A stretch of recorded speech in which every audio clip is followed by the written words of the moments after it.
यह है आरजे कार्तिक की 1 मिनट स्टोरी। ये कहानी एक राजमहल की, जहां काम करने वाली नौकरानी का बेटा भी उस दिन महल आया हुआ था।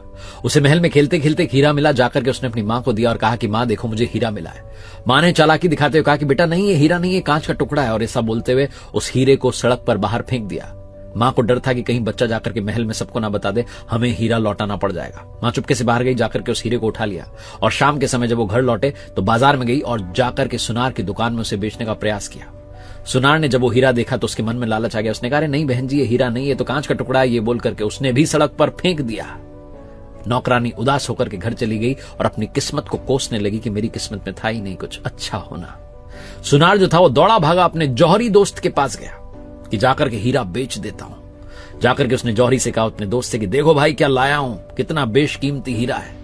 जौहरी के मन में भी लालच आ गया कि अरे इसके पैसे देने पड़ जाएंगे। उसने भी चालाकी दिखाते हुए कहा, अरे भाई ये क्या नकली आइटम लेकर के घूम रहे हो। उसने भी उस हीरे को उठा करके बाहर सड़क पर फेंक दिया।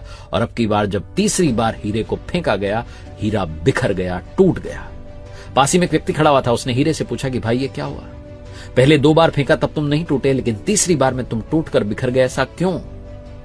हीरे ने जो कहा वो इस कहानी का सार है। हीरे ने कहा, मेरे भाई, पहले 2 बार जिन्होंने फेंका वो मेरी कद्र नहीं करते थे, उन्हें पता ही नहीं था मैं कौन हूं।